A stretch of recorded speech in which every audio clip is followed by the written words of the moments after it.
তফসিল ঘোষণার পরদিনই এক ভয়াবহ হামলার শিকার হন ঢাকা ৮ আসনের সম্ভাব্য এমপি প্রার্থী ও ইনকিলাব মঞ্চের মুখপাত্র শরীফ ওসমান হাদী। গেল শুক্রবার দুপুর ২:৩০টার দিকে রাজধানীর বিজয়নগরে বক্স কালভার্ট এলাকায় রিকশায় চড়ে যাওয়ার সময় একটি মোটরসাইকেল থেকে তাকে লক্ষ্য করে গুলি করা হয়।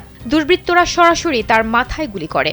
এই মুহূর্তে জীবন মৃত্যুর সন্ধিক্ষণে হাসপাতালে ওসমান হাদীর ওপর এই প্রাণঘাতী হামলা প্রায় ১৩ বছর আগে পাকিস্তানের এক মর্মান্তিক ঘটনাকে স্মরণ করিয়ে দেয়।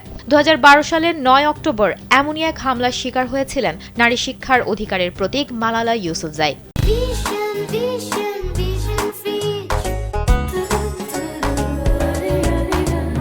ঘটনাটি ঘটেছিল পাকিস্তানের খাইবার পাখতুনখোয়া প্রদেশের সোয়াত উপত্যকায়। ১৫ বছর বয়সী মালালা সেদিন তার বন্ধুদের সঙ্গে বাসে চেপে স্কুলে যাচ্ছিলেন। আচমকা তালেবানের এক বন্দুকধারী বাসে উঠে মালালার দিকে লক্ষ্য করে গুলি চালায়।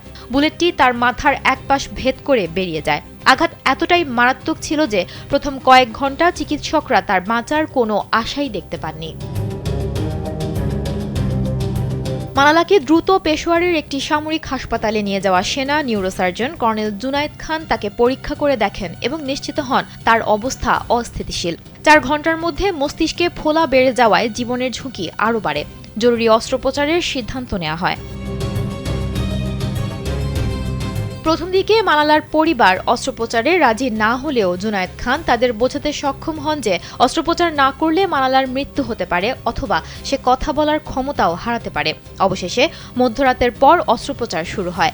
এই অস্ত্রোপচারের মাধ্যমে খুলির একটি অংশ সরানো হয় এবং মস্তিষ্কে জমা রক্ত পরিষ্কার করা হয়। যদিও এই অস্ত্রোপচারের প্রাথমিক সুরক্ষা মেলে, তবুও সংক্রমণ এবং অঙ্গপ্রত্যঙ্গের ব্যর্থতার কারণে পরবর্তী দিনে তাকে মেডিকেলি ইনডিসিউসড কোমায় রাখা হয়। এই অনিশ্চিত সময়ে তৎকালীন সেনাপ্রধান জেনারেল আশফাক পারভেজ কাজানির ব্যক্তিগত উদ্যোগে মালালাকে যুক্তরাজ্যের কুইন এলিজাবেথ হাসপাতালে স্থানান্তরের ব্যবস্থা করা হয়।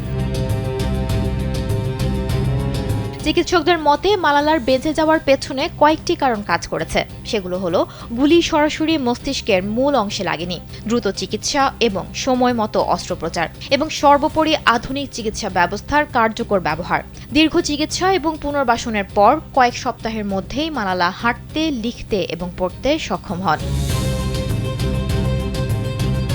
২০১৩ সালের ফেব্রুয়ারিতে তিনি হাসপাতাল থেকে ছাড়া পান। শারীরিক চিকিৎসার পাশাপাশি তার অদম্য মানসিক শক্তি ও বাঁচার প্রবল ইচ্ছাশক্তি তার দ্রুত সুস্থতায় বড় ভূমিকা রাখে। এ ভয়াবহ পরিস্থিতির পরও মালালা থেমে যাননি, বরং তিনি আরও শক্তিশালী হয়ে ওঠেন এবং বিশ্বজুড়ে নারী শিক্ষার অধিকার ও সচেতনতার জন্য আন্দোলন শুরু করেন। পরবর্তীতে তিনি শান্তিতে নোবেল পুরস্কার লাভ করেন, যা তাকে বিশ্বের সর্বকনিষ্ঠ নোবেল জয়ীর মর্যাদা এনে দেয়। মালালা নিজেই বলেছেন, এ হামলার ঘটনা তাকে আরও দৃঢ় এবং শক্তিশালী করেছে। সুমনা মোস্তফা, কালবেলা।